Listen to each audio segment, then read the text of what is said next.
আগের ভিডিওতে আমি গ্রামার সম্বন্ধে আলোচনা করতে আরম্ভ করেছি, এটা করেছিলাম। আজকে আমি এখান থেকে করব। তো তার আগে বলিনি যে সেন্টেন্স তৈরি করার যে নিয়ম, আশা করি তোমরা সকলে বুঝতে পেরেছো যে সাবজেক্ট, ভার্ব, অবজেক্ট দিতে হয়। সাবজেক্ট কাকে বলে, ভার্ব কাকে বলে, অবজেক্ট কাকে বলে, এটা বিশ্লেষণ করে কালকে আমি একটা ভিডিও ছেড়েছিলাম, তোমাদের নিশ্চয়ই ভালো লেগেছে। তো আরও 2-3টে ভিডিও আমি গ্রামের উপর করছি।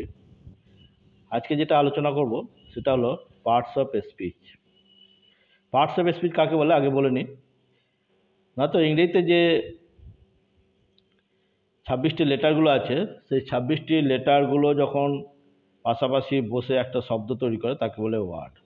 আর সেই ওয়ার্ডগুলো যখন পাশাপাশি বসে একটা সম্পূর্ণ মনের ভাব প্রকাশ করে তাকে বলে সেন্টেন্স। এই সেন্টেন্সের মধ্যে যতগুলি ওয়ার্ড থাকে সেই ওয়ার্ডগুলোর এক একটা নাম থাকে।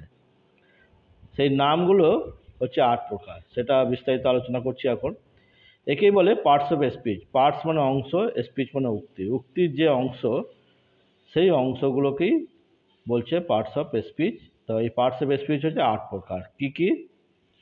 তো চলো দেখে নিই। পার্টস অফ স্পিচ হচ্ছে 8 প্রকার, যেমনটা বললাম। 1 নম্বর হচ্ছে noun, pronoun, verb, adverb, adjective, conjunction, preposition and interjection. 8টা হলো। তাহলে এখন নাউন কাকে বলে? তো যে কোনো জিনিসের নাম বোঝালেই তাকে নাউন বলে। দেখো এখানে লেখা আছে নাউন, যে ওয়ার্ডের দ্বারা কোনো কিছু নাম বোঝায় তাকে নাউন বলে। যেমন রাম, কলকাতা, রিভার। রাম বলতে একজনের নাম বোঝাচ্ছে, এটাও নাউন। কলকাতা বলতে একটা সিটি বা টাউনের নাম বোঝাচ্ছে, এটাও নাউন। রিভার নদী, এটাও নাউন। তো কোনো কিছু নাম বোঝালেই তাকে নাউন বলে। পৃথিবীতে আমরা যত কিছু দেখতে পাই, যে বস্তুগুলো যার নাম আছে তাকেই বলে নাউন। নাউন অর্থে নাম, naming word is called noun. এবার এই নাউনকে 5 প্রকারে ভাগ করা হয়। কি কি? একটা proper noun, common noun, material noun, abstract noun, collective noun. এই 5 ভাগে নাউনকে ভাগ করা হয়। তো এই 5টা কি কি এবার বিস্তারিত আলোচনা করা যাক। দেখো আমি যেমনটি আগেই বললাম যে নাউন বলতে কোনো কিছুর নাম বোঝায় তাকে বলে নাউন। এবার যদি বলি প্রপার নাউন, কাকে বলে প্রপার নাউন? যে নাউনের দ্বারা বিশেষ কোনো একটি ছেলের নাম, শহরের নাম বা নদীর নাম বোঝায় তাকে প্রপার নাউন বলে। যেমন রাম, রাম যদি বলি তাহলে একটা ছেলের নাম বোঝাচ্ছে নির্দিষ্ট করে, সেটাই হলো প্রপার নাউন রাম। কলকাতা যদি বলি তাহলে একটা নির্দিষ্ট করে কলকাতা যে টাউন, সেই টাউনটাকে বোঝাচ্ছে, এটাই হলো কলকাতা, এটা হলো প্রপার নাউন। এবার কমন নাউন, যে নাউনের দ্বারা একই ধরনের জিনিস, প্রাণী, বস্তু, পদার্থের নাম বোঝায় তাকে কমন নাউন বলে। যেমন বয়, যদি বলি বয় তাহলে যত বয় আছে, যত ছেলে আছে সবাইকে বোঝাচ্ছে। কিন্তু যদি বলি রাম তাহলে নির্দিষ্ট করে রাম যে বয় বা রাম যে ছেলে, সেই ছেলেটাকেই বোঝাবে। তাহলে বোঝা গেল প্রপার নাউন আর কমন নাউনের মধ্যে পার্থক্য। আবার এখানে দেখো বলা আছে প্রপার নাউনে কলকাতা, মানে নির্দিষ্ট করে কলকাতাকে বোঝাচ্ছে। তাহলে এবার যদি বলি টাউন, তাহলে পৃথিবীতে যত টাউন আছে সবাইকে বোঝাবে, তাই তো? কলকাতা, দিল্লি, বোম্বাই, মাদ্রাজ, সমস্ত টাউনকেই বোঝাবে। তাহলে এইটাই হলো তফাৎ প্রপার নাউন আর কমন নাউনের মধ্যে। প্রপার নাউন বলতে নির্দিষ্ট করে একজনকেই বোঝাবে, আর কমন নাউন বললে সকলকেই বোঝাবে। ম্যাটেরিয়াল নাউন 3 নম্বর, যে নাউনের দ্বারা পদার্থের নাম বোঝায় তাকে ম্যাটেরিয়াল নাউন বলে। যেমন উড, গোল্ড, ঠিক আছে। উড বলতে কাঠ, কাঠ দিয়ে আমরা চেয়ার, বেঞ্চ, টেবিল এসব বানাই। তো সেই যে জিনিসটা যে পদার্থ দিয়ে তৈরি হয়েছে তাকেই বলছে ম্যাটেরিয়াল নাউন। গোল্ড, গোল্ড থেকে অর্নামেন্ট তৈরি হয়, তো গোল্ডটাই হচ্ছে ম্যাটেরিয়াল নাউন। 4 নম্বর অ্যাবস্ট্রাক্ট নাউন, যে নাউনের কোনো আকার নেই বা দেখা যায় না তাকে অ্যাবস্ট্রাক্ট নাউন বলে। যেমন কাইন্ড, কাইন্ডনেস, ঠিক আছে, পিটি, এগুলো হচ্ছে অ্যাবস্ট্রাক্ট নাউন। এর কোনো আকার নেই, অনুভব করতে হয়, বোঝা যায়, হ্যাঁ, এগুলোকে বলছে অ্যাবস্ট্রাক্ট নাউন। এগুলো একটু জেনে রাখতে হবে, নাউনের যখন কাজে লাগবে সেন্টেন্স তৈরি করতে গেলে তখন দেখবে লাগবে। তো জাস্ট এই নাউনের 5টা ভাগ এটা একটু পড়ে নেবে, হ্যাঁ। আর একটা জিনিসই মনে রাখতে হবে, নাউন বলতে কোনো জিনিসের নাম বোঝালেই তাকে নাউন বলে। আচ্ছা, অ্যাবস্ট্রাক্ট নাউন হলো। এবার দেখো 5 নম্বরে কালেকটিভ নাউন। কালেকটিভ নাউন কাকে বলে? যে নাউনের দ্বারা একটি দলকে বোঝায় তাকে কালেকটিভ নাউন বলে। যেমন এ বাঞ্চ অফ কি, কি বলতে একটা চাবি বোঝাবে, এটাও নাউন, কিউটা নাউন। কিন্তু যদি বলি এ বাঞ্চ অফ কি মানে এক গোছা চাবি, তখন হয়ে গেল কালেকটিভ নাউন। এবার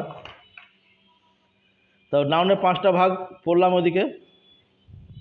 এবার পার্টস অফ স্পিচের মধ্যে যেটা বলেছিলাম যে এখানে নাউন একটা, তারপর প্রোনাউন, তারপর ভার্ব। তো এবার বলছি ভার্ব। ভার্ব কাকে বলে আমরা এতদিনে নিশ্চয়ই বুঝতে পেরেছি যে ভার্ব কাকে বলে। তো যে ওয়ার্ডের দ্বারা হওয়া বোঝায় বা ছিল, আছে, হবে বা কোনো কাজ করা বোঝায় তাকে ভার্ব বলে। যেমন রাম ইজ এ বয়, তাহলে এখানে হওয়া বোঝাচ্ছে কোন ওয়ার্ডের দ্বারা? ইজ দ্বারা, এটাই হলো ভার্ব, ইজটা ভার্ব। আবার যদি বলি রাম ওয়াজ এ স্টুডেন্ট, রাম একটা ছেলে ছিল, তখন ওয়াজটা হচ্ছে ভার্ব, এটা verb. Ram will B a doctor, তখন উইল বিটা হয়ে যায় ভার্ব। রাম রিড ইংলিশ, তখন রিডটা ভার্ব, কাজ করা বোঝাচ্ছে রিডের দ্বারা, হলো। এবার অ্যাডভার্ব। অ্যাডভার্ব কাকে বলে? যে ওয়ার্ড ভার্ব, অ্যাডজেক্টিভ বা সেন্টেন্সের মধ্যে থাকা অন্য কোনো অ্যাডভার্বের সম্বন্ধে বলে তাকে অ্যাডভার্ব বলে। যেমন Ram is very very good boy, এখান থেকে রাম একটা নাউন, সাবজেক্ট রূপে কাজ করেছে, ইজটা ভার্ব, হওয়া বোঝাচ্ছে বলে ইজটা ভার্ব। এবার ভেরি ভেরি গুড বয়, খুব খুব ভালো ছেলে, বয়টা নাউন, গুডটা কি? গুডটা অ্যাডজেক্টিভ। কাকে বলে অ্যাডজেক্টিভ? পরে বলছি। তাতে যে ওয়ার্ড নাউনের সম্বন্ধে বলে তাকে বলে অ্যাডজেক্টিভ। আর অ্যাডভার্ব কাকে বলে? তাতে যে ওয়ার্ড অ্যাডজেক্টিভ বা অ্যাডভার্বের সম্বন্ধে বলে বা সেন্টেন্সের মধ্যে থাকা কোনো ভার্বের সম্বন্ধে বলে তাকেও অ্যাডভার্ব বলে। তাহলে দেখো ভেরি কেমন ছেলে, না তো ভেরি গুড, কেমন গুড? ভেরি গুড, খুব গুড, তাহলে এটা অ্যাডভার্ব। আবার কতটা ভেরি, না তো ভেরি ভেরি, তাহলে এই ভেরিটা একে বলছে, আবার এই ভেরিটা একে বলছে। তা বোঝা গেল যে ওয়ার্ড অ্যাডভার্বের সম্বন্ধে বা অ্যাডজেক্টিভ সম্বন্ধে বলে তাকে অ্যাডভার্ব বলে। এখানে দেখো অ্যাডজেক্টিভ কাকে বলে? অ্যাডজেক্টিভ যে ওয়ার্ড নাউনের সম্বন্ধে বলে তাকে অ্যাডজেক্টিভ বলে। যেমন গুড বয়, বয়টা নাউন, কেমন ছেলে, এত গুড বয়। এই গুডটা কার সম্বন্ধে বলেছে? এর সম্বন্ধে বলেছে। তাহলে দেখো নাউনের সম্বন্ধে বলেছে বলে এটা অ্যাডজেক্টিভ, ঠিক আছে। আবার এখানে আগেরটাই মানে অ্যাডভার্বে এই গুডটা সম্বন্ধে কে বলেছে? এটা বলেছে, তাহলে এটা অ্যাডভার্ব। তাহলে অ্যাডভার্বের কাজ কি হলো? অ্যাডজেক্টিভ সম্বন্ধে বলা, অ্যাডভার্বের সম্বন্ধে বলা বা আবার ভার্বের সম্বন্ধে বলে। এখানে ভার্বের উদাহরণ আমি বলে দিচ্ছি একটা, যে I read well, I read well, আমি ভালোভাবে পড়ি। পড়াটা একটা ভার্ব, কেমনভাবে পড়ি? এটা ভালোভাবে পড়ি, তাহলে ওয়েলটা হচ্ছে ভার্ব, অ্যাডভার্ব। তাহলে আমরা নাউন এর যে 5টা ভাগ সেটাও বললাম, ঠিক আছে, অ্যাডভার্বও বললাম। আবার একটা বলে দিই যে প্রোনাউন, যে নাউনের বদলে যে ওয়ার্ড ব্যবহার হয় তাকে বলে প্রোনাউন। নাউনের বদলে যে ওয়ার্ড ব্যবহার হয় তাকে বলে প্রোনাউন। এখানে যে এইগুলো লেখা আছে, এই যে রাম ইজ এ বয়, যে আমরা দেখলাম আগে,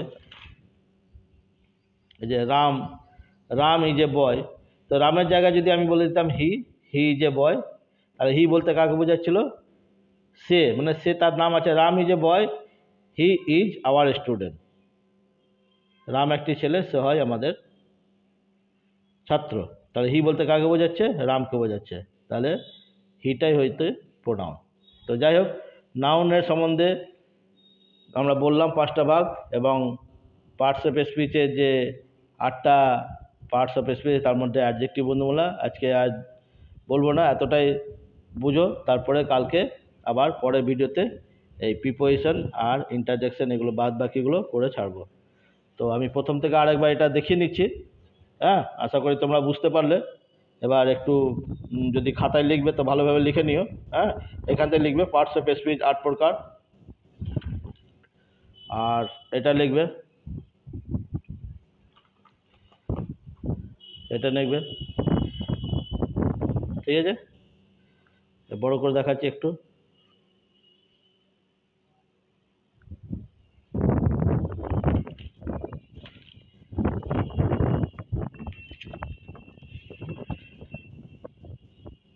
এটা ভিডিও যদি তোমরা লিখতে চাও, আমার ভিডিওটা দেখার সময় পজ করে করে লিখতে পারো বা ঘুরিয়ে নিতে পারো। হ্যাঁ, তাহলে তোমাদের সুবিধা হবে। তো আশা করি ভিডিওটা ভালো লাগছে তোমাদের।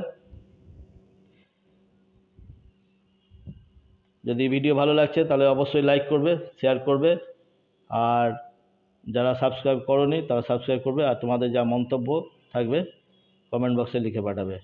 ঠিক আছে, নমস্কার, রাখি তাহলে।